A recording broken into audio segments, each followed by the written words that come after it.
Lecture number 11 अगला heading है द्वैतवादी सिद्धांत। इसके अंतर्गत हेडिंग है चेम्बरलिन की ग्रहाणु परिकल्पना। ग्रह एवं उपग्रह के निर्माण से संबंधित ग्रहाणु परिकल्पना चेम्बरलिन के द्वारा 1905 ईस्वी में प्रस्तुत किया गया। चेम्बरलिन के अनुसार ब्रह्मांड में प्रारंभ में 2 तारे थे, पहला सूर्य और दूसरा सूर्य का साथी विशाल तारा। विशाल तारा गति करता हुआ जब सूर्य के समीप से गुजरा तो मजबूत गुरुत्वाकर्षण बल के प्रभाव स्वरूप सूर्य के बाहरी भाग से ठोस चट्टानी कण बाहर निकला और इन्हें ही ग्रहाणु कहा गया।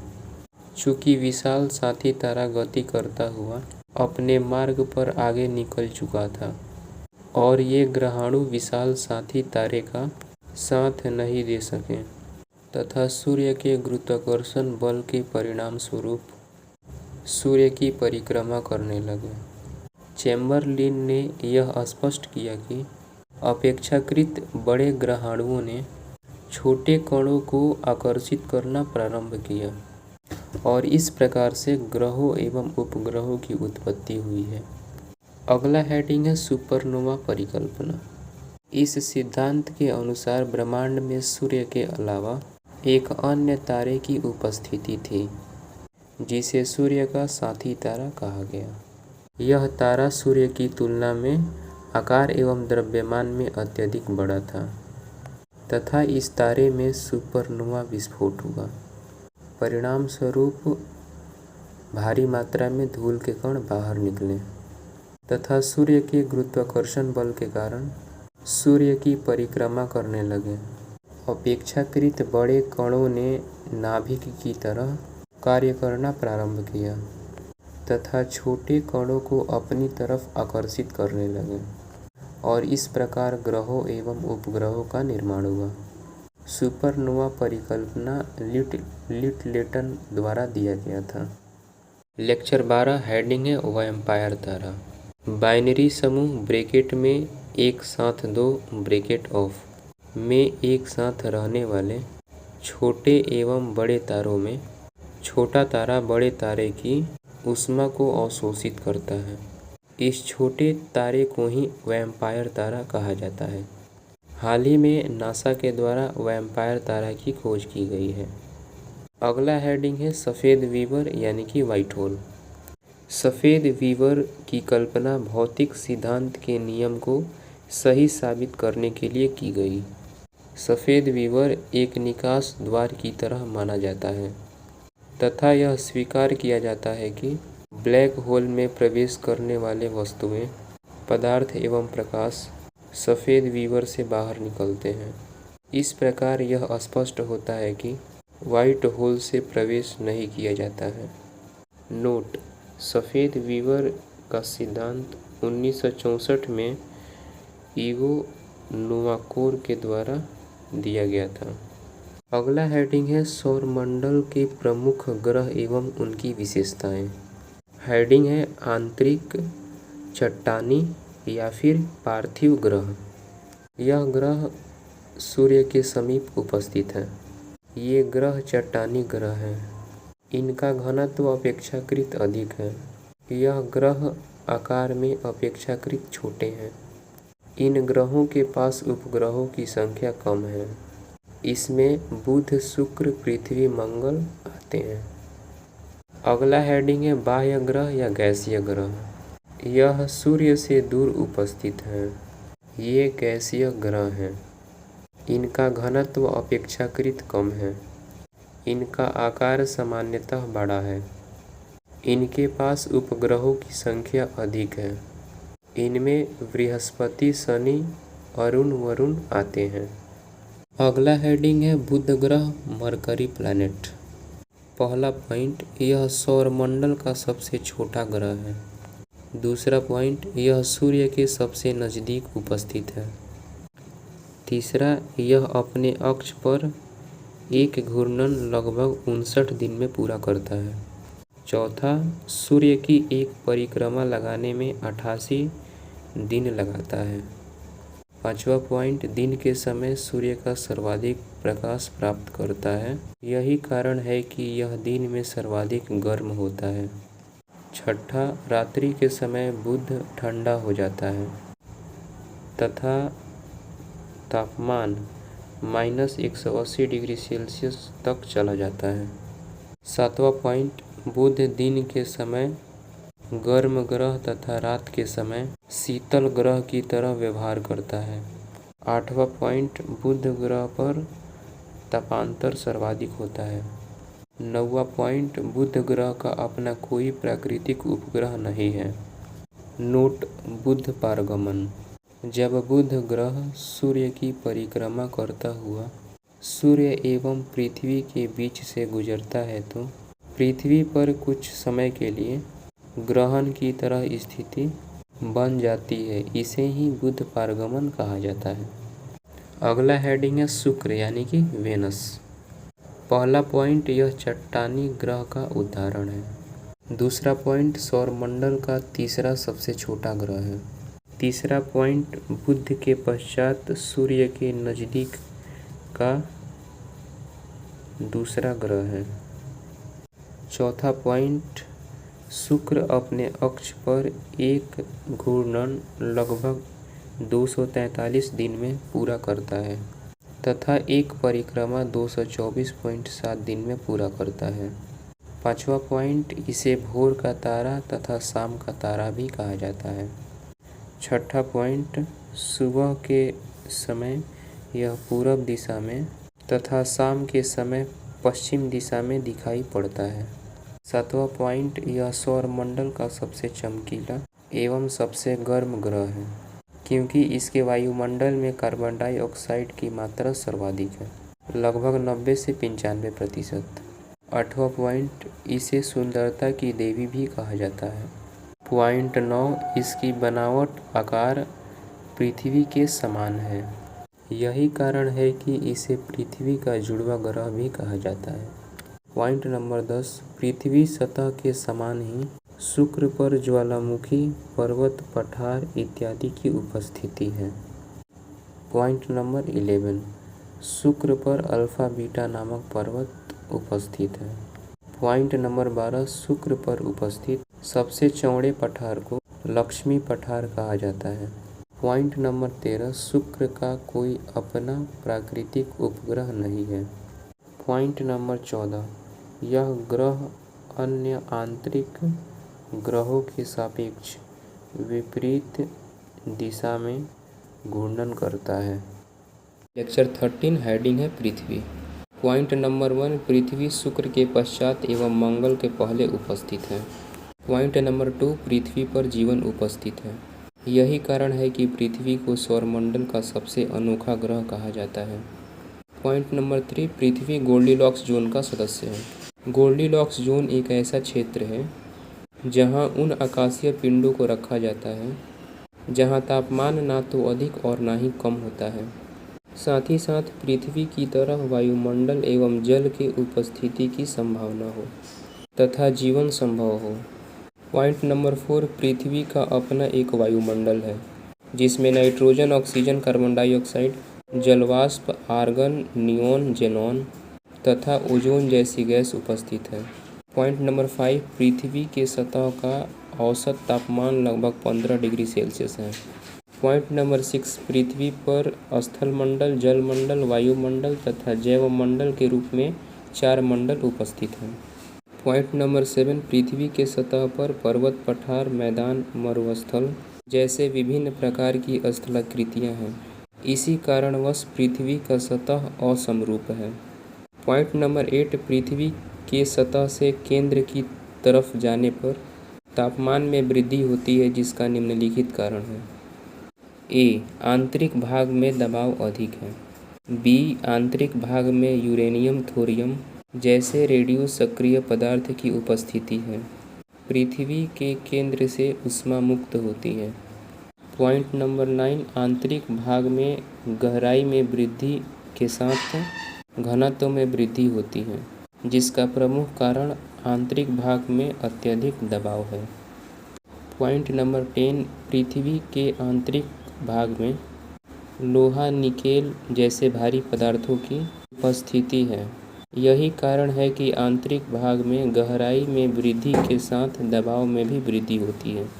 पॉइंट नंबर 11, सतह से केंद्र की तरफ गहराई में वृद्धि के साथ गुरुत्व में कमी आती है तथा पृथ्वी के केंद्र पर गुरुत्व शून्य हो जाता है। पॉइंट नंबर 12, पृथ्वी का आंतरिक भाग। Crust, mantle core. क्रस्ट में सिलिका एल्यूमीनियम की उपस्थिति है जिसे सियाल कहा जाता है। मेंटल में सिलिका एवं मैग्नीशियम की उपस्थिति है जिसे सीमा कहा जाता है। कोर में निकेल और फेरस अर्थात लोहा की उपस्थिति है जिसे निफे भी कहा जाता है। पॉइंट नंबर 13, पृथ्वी पर मुख्यतः 3 प्रकार की चट्टानें उपस्थित हैं। पहला आग्नेय चट्टानें, दूसरा अवसादी चट्टानें और तीसरा रूपांतरित चट्टानें। पॉइंट नंबर 14, पृथ्वी में आग्नेय चट्टानों की अधिकता है। पॉइंट नंबर 15, आग्नेय चट्टानें ज्वालामुखी विस्फोट के कारण पृथ्वी के सतह पर प्रकट लावा के ठंडे होने से निर्मित होती हैं। पॉइंट नंबर 16, अवसादी चट्टानें अवसादों के जमाव से निर्मित होती हैं। पॉइंट नंबर 17, रूपांतरित चट्टानें मूल चट्टानों के रूपांतरण से निर्मित होती हैं। पॉइंट नंबर 18, ग्रेनाइट, बेसाल्ट आग्नेय चट्टानें हैं।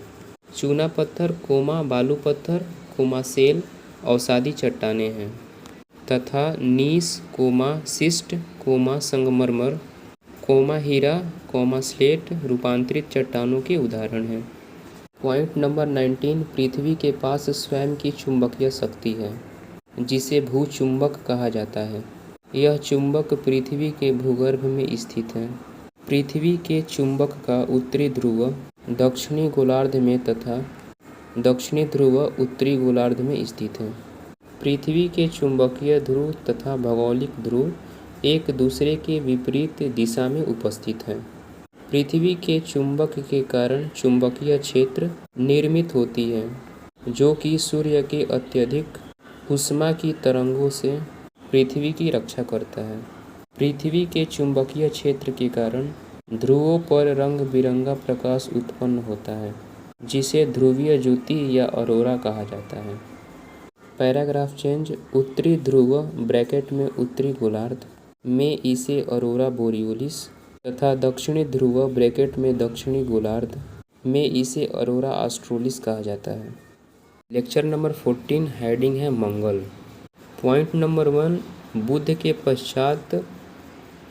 के पश्चात यह सौरमंडल का दूसरा सबसे छोटा ग्रह है।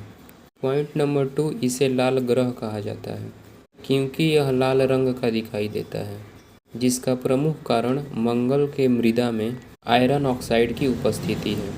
पॉइंट नंबर 3, मंगल ग्रह पर दिन की औसत लंबाई 24 घंटे 37 मिनट तथा 23 सेकंड है। पॉइंट नंबर 4, मंगल ग्रह अपने अक्ष पर 25 डिग्री झुका हुआ है। पॉइंट नंबर 5, सौरमंडल में पृथ्वी के अलावा यह मात्र एक ग्रह है जहां जीवन की संभावना है, इसीलिए इसे गोल्डीलॉक्स क्षेत्र का सदस्य कहा जाता है। पॉइंट नंबर 6, निक्स ओलंपिया मंगल ग्रह पर उपस्थित सौरमंडल का सबसे ऊंचा पर्वत है। पॉइंट नंबर 7, ओलंपस मून्स मंगल ग्रह पर उपस्थित सबसे बड़ा ज्वालामुखी है। पॉइंट नंबर 8, मंगल के 2 प्राकृतिक उपग्रह हैं, फोबोस तथा डिमोस। अगला हेडिंग है बृहस्पति। पॉइंट नंबर 1, सौरमंडल का सबसे बड़ा ग्रह है जिसे मास्टर ऑफ गॉड कहा जाता है। इसका नाम ग्रीक देवता ज्यूस के नाम पर जुपिटर रखा गया है। पॉइंट नंबर 2, यह गैसीय ग्रह का उदाहरण है। इसके वायुमंडल में हाइड्रोजन, हीलियम, अमोनिया तथा मीथेन गैस की उपस्थिति है। पॉइंट नंबर 3, बृहस्पति ऊष्मा का विकिरण करता है, इसी कारणवश इसे तारा समान ग्रह कहा जाता है। पॉइंट नंबर 4, इसका घूर्णन काल 9 घंटे 55 मिनट है। पॉइंट नंबर 5, नासा के अनुसार बृहस्पति के चारों तरफ सिलिकेट के वलय उपस्थित हैं। पॉइंट नंबर 6, नासा के अनुसार बृहस्पति के उपग्रहों की कुल संख्या 95 है, जिनको अंतर्राष्ट्रीय खगोल संस्थान के द्वारा मान्यता प्रदान की गई है। पॉइंट नंबर 7, गैनीमेड बृहस्पति का सबसे बड़ा उपग्रह है। पॉइंट नंबर 8, बृहस्पति के 4 बड़े उपग्रहों आयो,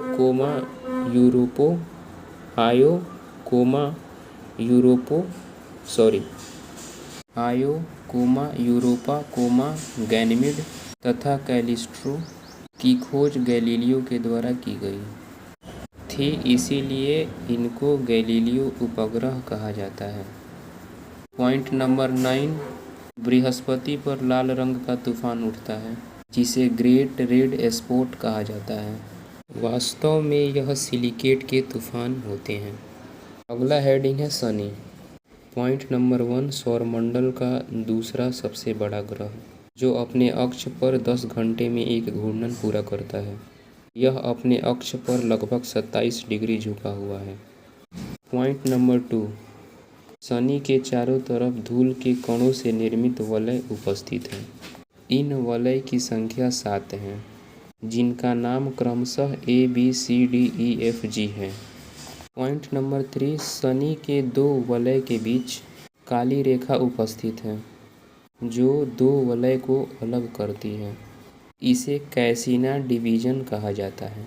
पॉइंट नंबर 4, इसके वायुमंडल में भी हाइड्रोजन, हीलियम तथा अमोनिया जैसे गैसों की उपस्थिति है। पॉइंट नंबर 5, शनि को गैसों की गोला भी कहा जाता है। हाल ही में मार्च 2025 नासा के द्वारा शनि के 128 नए छोटे उपग्रहों की खोज की गई, जिसके कारण इसके उपग्रहों की कुल संख्या 274 हो गई है।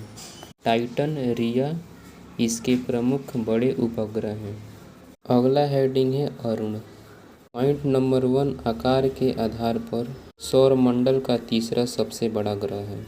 पॉइंट नंबर 2, इसे स्वर्ग का देवता कहा जाता है।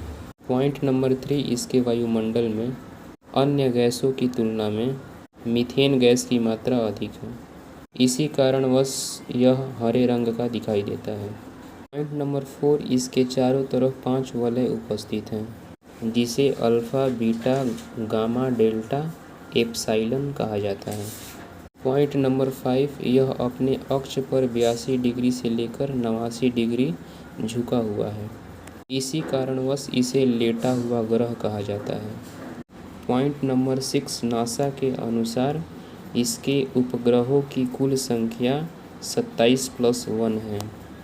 इसके प्रमुख उपग्रह टिटानिया, ओबरान, एम्ब्रियल इत्यादि हैं। पॉइंट नंबर 7, इसका औसत तापमान -223.3 डिग्री सेल्सियस है। लेक्चर नंबर 15, हेडिंग है वरुण। पॉइंट नंबर 1, सौरमंडल में सूर्य से सबसे दूर का ग्रह है। इसका रंग हल्का नीला होता है, जिसका प्रमुख कारण इसके वायुमंडल में हाइड्रोजन गैस की अधिकता है। हाइड्रोजन के अलावा इसके वायुमंडल में हीलियम तथा अमोनिया जैसी गैस उपस्थित है। यह ठंडे ग्रह का उदाहरण है। पॉइंट नंबर 2, नासा के अनुसार इसके प्राकृतिक उपग्रहों की कुल संख्या 16 है। ट्रिटॉन इसका सबसे बड़ा उपग्रह है। पॉइंट नंबर 3, वरुण के पश्चात कुपर बेल्ट की उपस्थिति है, जिसमें पुच्छल तारे उपस्थित हैं। अगला हेडिंग है क्वासर। क्वासर का पूरा नाम क्वासी स्टेलर रेडियो सोर्स होता है। क्वासर का सामान्य अर्थ ऊष्मा का विकिरण के रूप में निष्कासन है।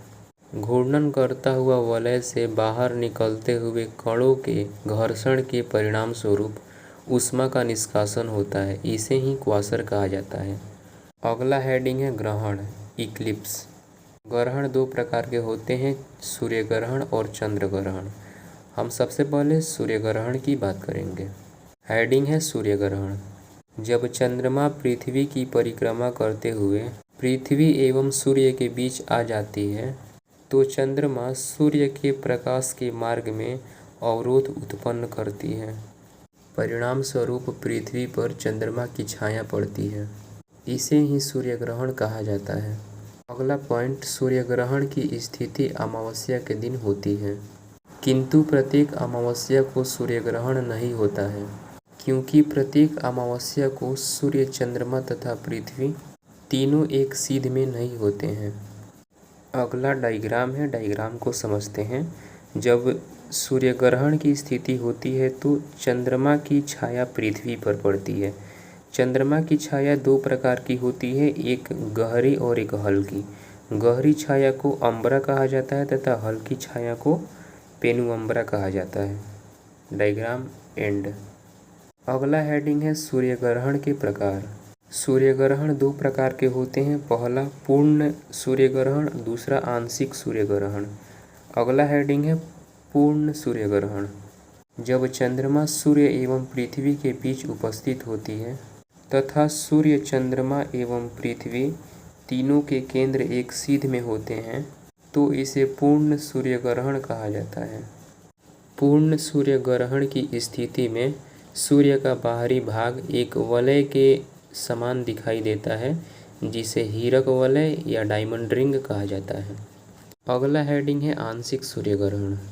जब चंद्रमा सूर्य एवं पृथ्वी के बीच होता है किंतु चंद्रमा का केंद्र पृथ्वी के केंद्र से या तो नीचे या तो ऊपर होता है, ऐसी स्थिति में चंद्रमा सूर्य को पूरी तरह से ढक नहीं पाता है तथा पृथ्वी से सूर्य का आंशिक भाग दिखाई देता है। इसे ही आंशिक सूर्य ग्रहण कहा जाता है। नोट: चंद्रमा का आकार सूर्य के आकार की अपेक्षा अत्यधिक छोटा है। अगला हेडिंग है चंद्र ग्रहण। एक ऐसी स्थिति जब पृथ्वी सूर्य एवं चंद्रमा के बीच आ जाती है तो इसे चंद्र ग्रहण कहा जाता है। चंद्र ग्रहण पूर्णिमा के दिन होता है, किंतु प्रत्येक पूर्णिमा को चंद्र ग्रहण की स्थिति नहीं होती है, क्योंकि प्रत्येक पूर्णिमा को सूर्य, पृथ्वी तथा चंद्रमा एक सीध में नहीं होते हैं। चंद्र ग्रहण के प्रकार। चंद्र ग्रहण दो प्रकार के होते हैं, पहला होता है पूर्ण चंद्र ग्रहण और दूसरा होता है आंशिक चंद्र ग्रहण। नोट पॉइंट नंबर 1: जब किसी महीने में एक ही साथ दो पूर्णिमा की घटना होती है तो इसे ब्लू मून कहा जाता है। पॉइंट नंबर 2: पूर्ण चंद्र ग्रहण के समय चंद्रमा गहरे लाल रंग का दिखाई देता है, इसे रेड मून की घटना कहा जाता है। पॉइंट नंबर 3: चंद्रमा दीर्घ वृत्तीय मार्ग पर पृथ्वी की परिक्रमा करता है, जिसके कारण जब चंद्रमा पृथ्वी से निकटतम बिंदु पर होता है तो चंद्रमा अपने वास्तविक आकार से अधिक बड़ा और अधिक चमकीला दिखाई देता है। इसे सुपर मून की घटना कहा जाता है।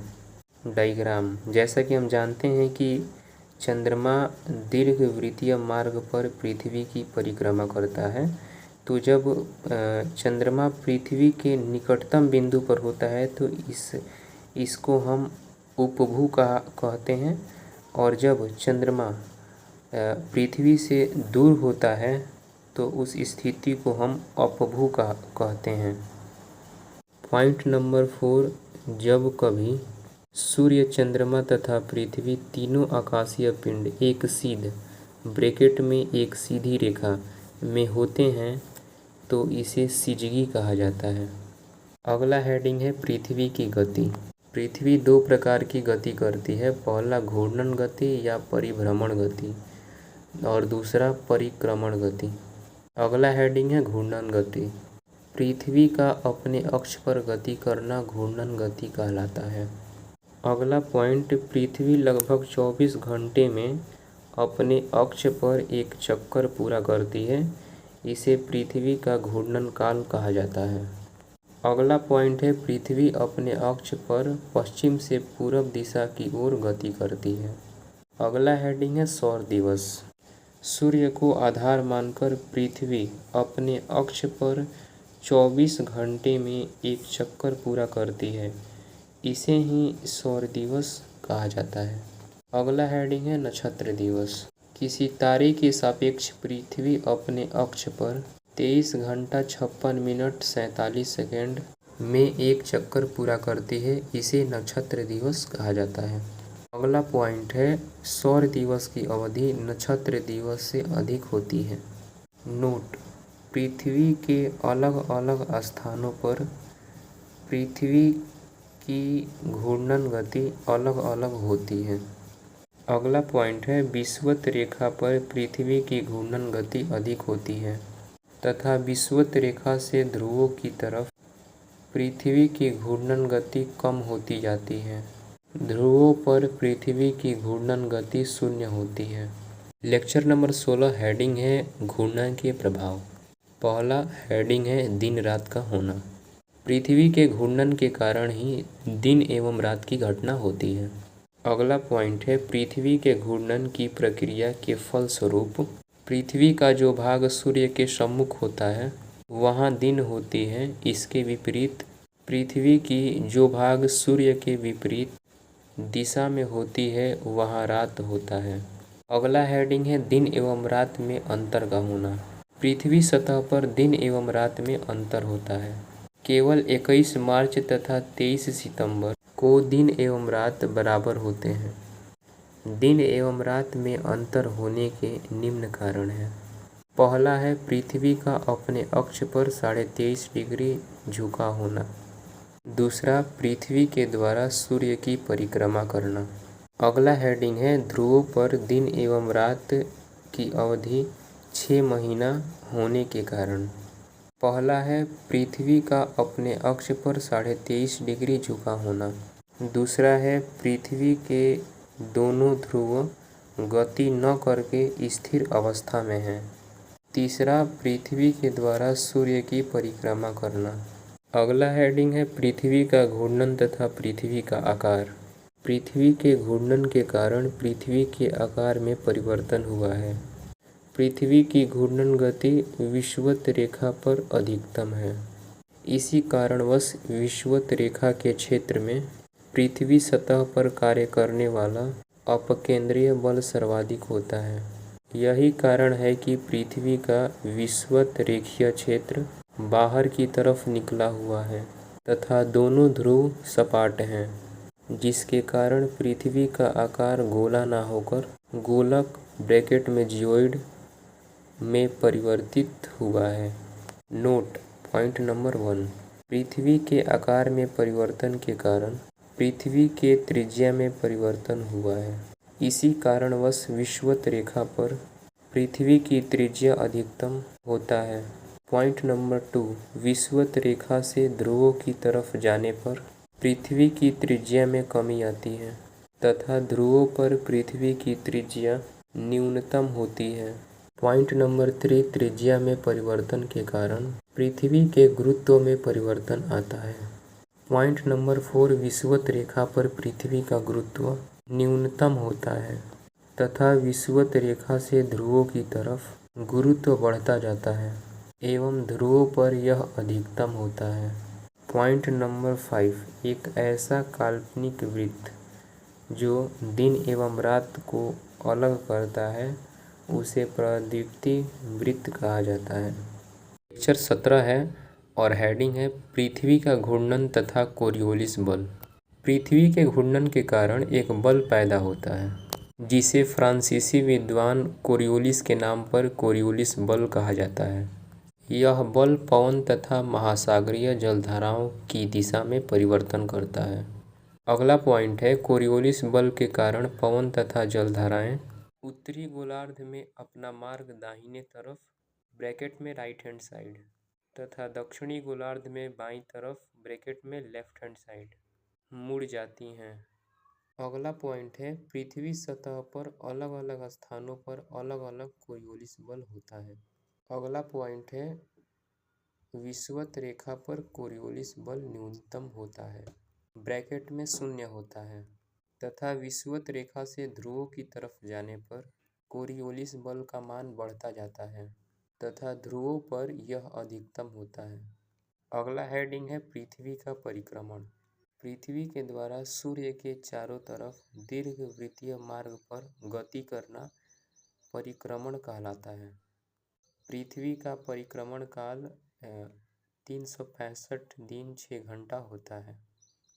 जब पृथ्वी सूर्य से निकटतम बिंदु पर होती है तो इसे उपसौर कहा जाता है।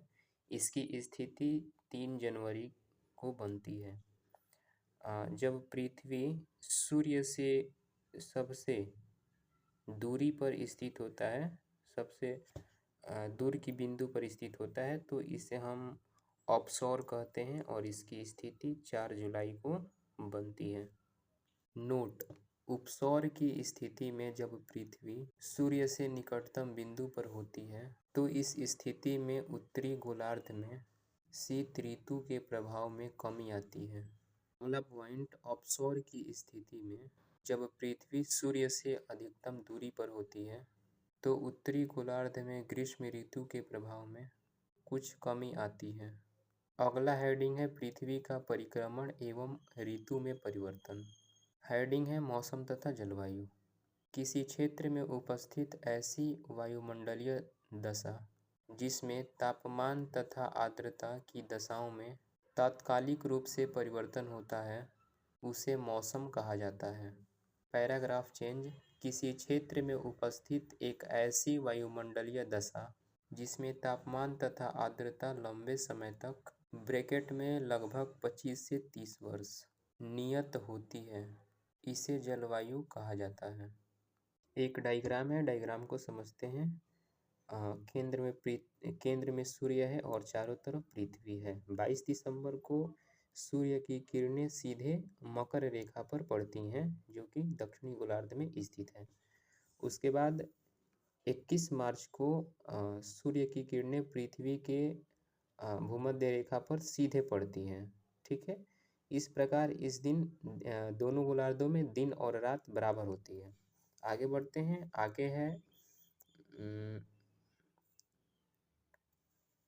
आगे है 21 जून। ठीक है, 21 जून को सूर्य की किरणें पृथ्वी के कर्क रेखा पर सीधे पड़ती हैं और इस दिन उत्तरी गोलार्ध में सबसे बड़ा दिन होता है और सबसे छोटी रात होती है। ठीक है, चलिए आगे बढ़ते हैं।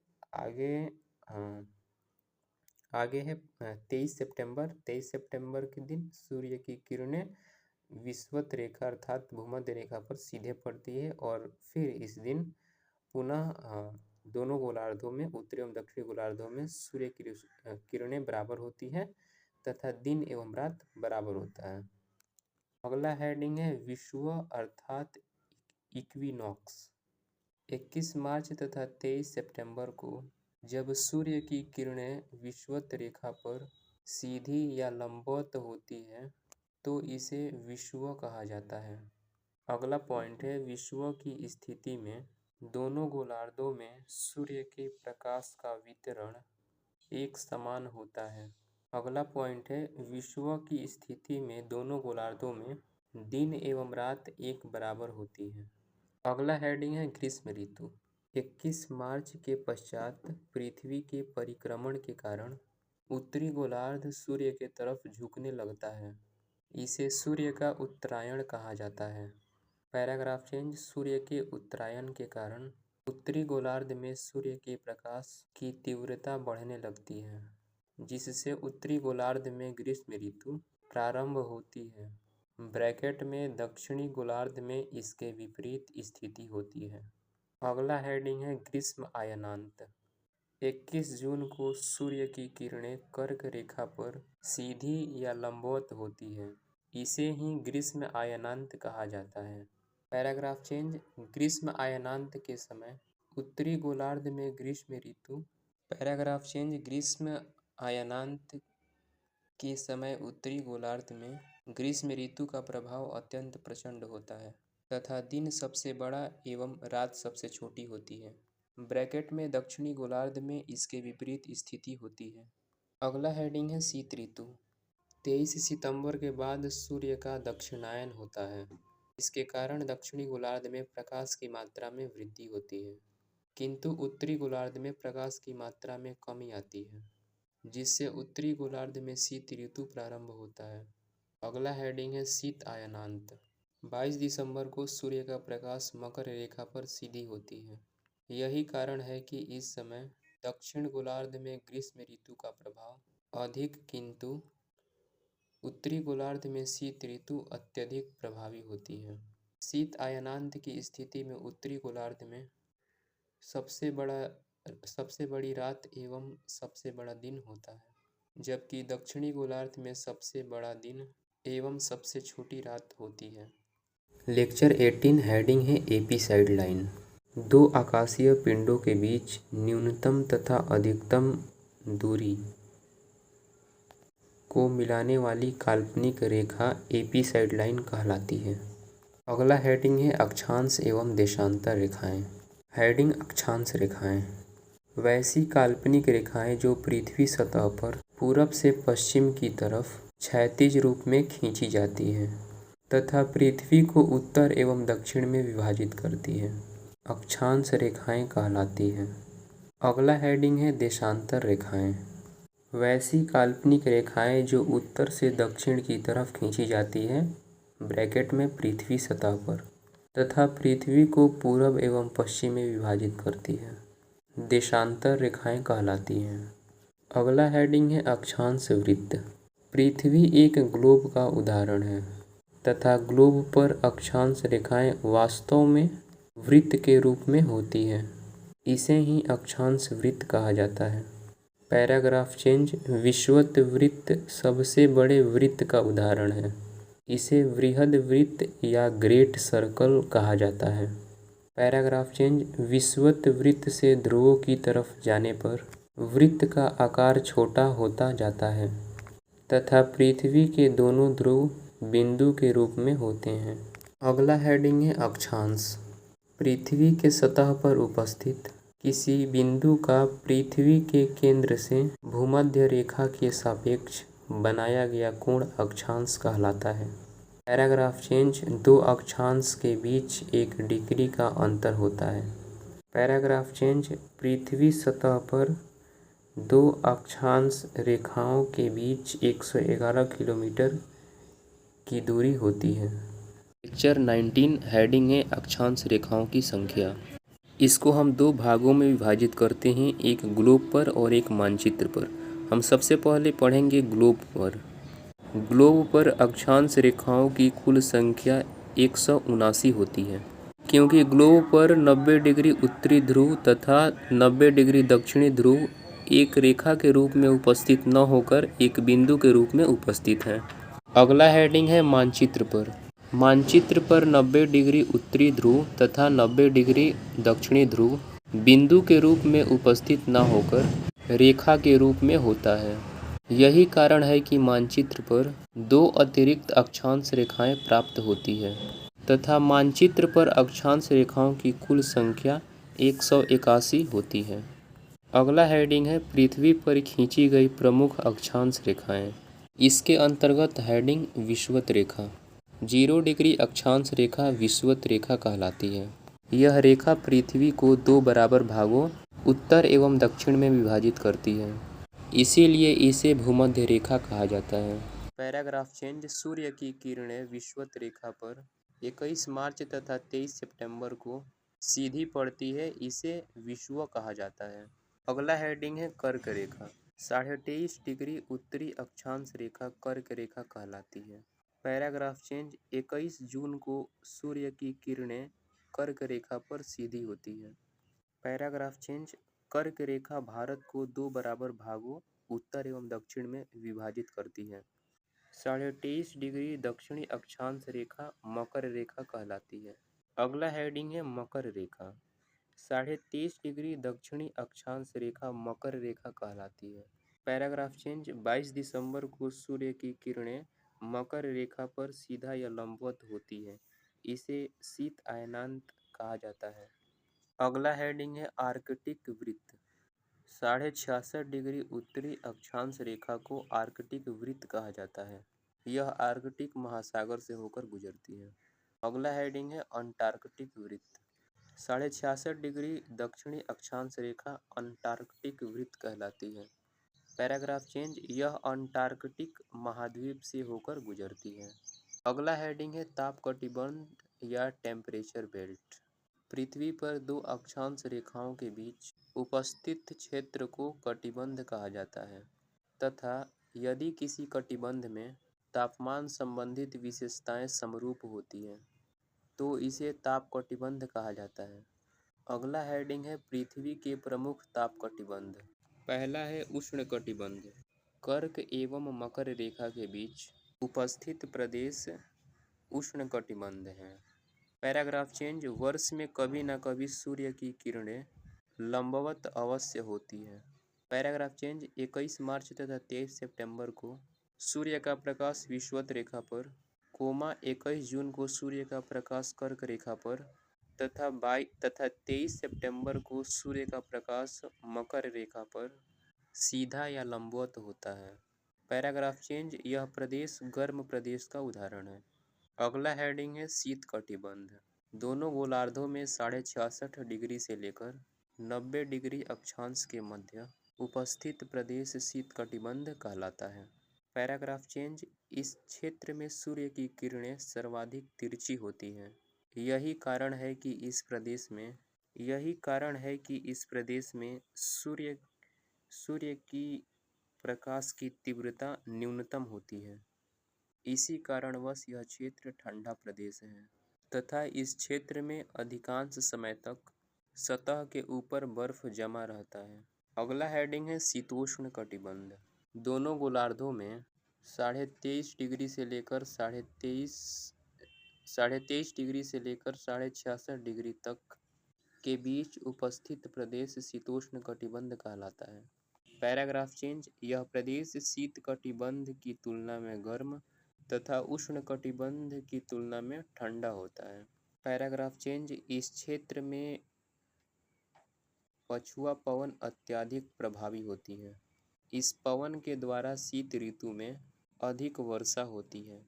नोट: भूमध्य सागर के आसपास के प्रदेशों में भूमध्य सागरीय जलवायु पाई जाती है।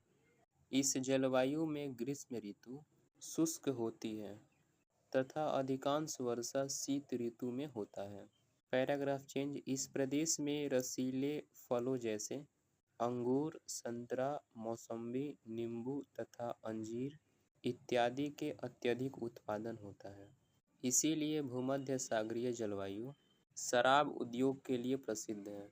Paragraph change. विषुवत रेखा से ब्रैकेट में निम्न अक्षांश से ध्रुवों की तरफ ब्रैकेट में उच्च अक्षांश की तरफ जाने पर सूर्य की किरणें तिरछी होती जाती हैं, जिससे विषुवत रेखा से ध्रुवों की तरफ जाने पर तापमान कम होता जाता है। लेक्चर 20 हेडिंग है देशांतर रेखा। पृथ्वी के सतह पर उत्तर से दक्षिण की तरफ खींची जाने वाली काल्पनिक रेखा देशांतर रेखा कहलाती है। अगला पॉइंट, देशांतर रेखा पृथ्वी को पूरब एवं पश्चिम में विभाजित करती है। 0 डिग्री देशांतर रेखा लंदन के ग्रीनविच से होकर गुजरती है। इसी कारणवश इसे ग्रीनविच रेखा कहा जाता है। अगला पॉइंट है 0 डिग्री देशांतर रेखा को प्रधान मध्याह्न रेखा भी कहा जाता है। अगला पॉइंट है प्रत्येक देशांतर रेखा एक अर्धवृत्त का उदाहरण होती है। अगला पॉइंट है प्रत्येक देशांतर रेखा ध्रुवों पर आपस में मिल जाती है। अगला पॉइंट है दो देशांतर रेखाओं के बीच दूरी विषुवत रेखा पर अधिकतम तथा विषुवत रेखा से ध्रुवों की तरफ जाने पर दूरी कम होती जाती है तथा ध्रुवों पर यह दूरी न्यूनतम होती है, क्योंकि ध्रुवों पर देशांतर रेखाएं आपस में मिल जाती हैं। अगला पॉइंट है 0 डिग्री अक्षांश रेखा तथा 0 डिग्री देशांतर रेखा एक दूसरे को दक्षिणी अटलांटिक महासागर में उपस्थित नल बिंदु या नल द्वीप में काटती हैं। अगला पॉइंट है 0 डिग्री देशांतर रेखा की सहायता से विश्व के समय का निर्धारण किया जाता है। अगला पॉइंट है 0 डिग्री देशांतर ब्रैकेट में GMT निम्नलिखित देशों से होकर गुजरती है। इन देशों का उत्तर से दक्षिण का क्रम निम्नलिखित है। पहला है यूनाइटेड किंगडम, दूसरा फ्रांस, तीसरा है स्पेन, चौथा है अल्जीरिया, पांचवा है आपका माली, छठा है बुर्किना फासो, सातवां है घाना, आठवां है टोगो, नौवां अंटार्कटिक ब्रैकेट में क्वीन मड लैंड। अगला हेडिंग है GMT तथा समय का निर्धारण। अगला हेडिंग है जीएमटी तथा समय का निर्धारण। पृथ्वी 24 घंटे में 360 डिग्री का कोण बनाती है। इस प्रकार 1 डिग्री में 4 मिनट होता है। जब हम समय का निर्धारण करते हैं तो जीएमटी से अगर हम पूर्व के स्थानों का अगर समय निकालना है तो जीएमटी के समय में हम प्लस करेंगे। अगर पश्चिम की ओर के स्थानों को समय निकालना है तो हम जीएमटी के समय में माइनस करेंगे। जैसे कि एक प्रश्न है, कोई एक देश 85 डिग्री पूर्वी देशांतर पर स्थित है तथा उस देश में समय शाम का 7 बज रहा है। दूसरा देश जो कि 45 डिग्री पश्चिमी देशांतर पर उपस्थित है, तो दूसरे देश में समय क्या होगा? चलिए इसको सॉल्व करते हैं। पहले देश में शाम का 7 बज रहा है, इसका मतलब हम यह लिख सकते हैं कि 19 बज रहा है। पहला देश 85 डिग्री पूर्वी देशांतर पर स्थित है और दूसरा देश 45 डिग्री पश्चिमी देशांतर पर स्थित है, तो इन दोनों को हम जोड़ते हैं। सबसे पहले 85 और 45 को हम ऐड करेंगे तो कितना होगा? तो यहाँ पे 130 होगा, ठीक है, 130 डिग्री, ठीक है। अब जैसा कि हम जानते हैं कि 1 डिग्री में 4 मिनट होता है, तो 130 डिग्री है तो हम इसको 4 से मल्टीप्लाई कर देंगे। तो यहाँ पे 130 × 4 लिख के और नीचे में हमारा कितना आंसर आएगा? 520 मिनट। अब 520 मिनट को हम घंटा में चेंज करेंगे तो कितना होगा? यहाँ पे निकल के आएगा 8 घंटा 40 मिनट। अब जैसा कि हम जानते हैं कि पहले देश में शाम का 7 बज रहा है, तो इसका मतलब हुआ कि 19 बज रहे। अब वहाँ से हम 19 से 8 घंटा 40 मिनट पीछे जाएंगे, माइनस करेंगे, अर्थात क्योंकि जो दूसरा देश है वो पश्चिमी देशांतर है, ठीक है ना, पश्चिम में स्थित है, तो पश्चिम का समय निकालने के लिए हम माइनस करते हैं। तो यहाँ पे हम 19 पहले देश का टाइम कितना बज रहा है? 19 बज रहे, तो इसमें से हम माइनस करेंगे 8 घंटा 40 मिनट। तो 19 से हम पहले 8 घंटा 40 मिनट पीछे जाएंगे तो क्या होगा? 10:20। तो टाइम क्या होगा? तो दूसरे देश में जो 45 डिग्री पश्चिमी देशांतर पर स्थित है तो वहाँ का टाइम क्या होगा? 10:20। अगला हेडिंग है भारत का मानक समय रेखा। 82.5 डिग्री पूर्वी देशांतर रेखा भारत की मानक समय रेखा कहलाती है, जो कि उत्तर प्रदेश के मिर्ज़ापुर से होकर गुजरती है। अगला पॉइंट है कि भारत का समय जीएमटी के समय से 5 घंटा 30 मिनट आगे चलता है। अगला पॉइंट है भारत की मानक समय रेखा भारत के 5 राज्यों से होकर गुजरती है। ये राज्य निम्नलिखित हैं। पहला है उत्तर प्रदेश, जिसके अंतर्गत मिर्ज़ापुर आता है। दूसरा है मध्य प्रदेश, तीसरा है छत्तीसगढ़, चौथा है उड़ीसा और पांचवा है आपका आंध्र प्रदेश। अगला पॉइंट है अंतर्राष्ट्रीय तिथि रेखा। 180 डिग्री देशांतर रेखा को अंतर्राष्ट्रीय तिथि रेखा कहा जाता है। यह रेखा सीधी रेखा ना होकर टेढ़ी मेढ़ी रेखा का उदाहरण है। अगला पॉइंट है इस रेखा को जगह जगह इसलिए मोड़ा गया है ताकि एक ही देश में अलग अलग दिन की समस्या न हो। यह रेखा प्रशांत महासागर के बेरिंग सागर से होकर गुजरती है। यह रेखा बेरिंग के जलसंधि से होकर गुजरती है।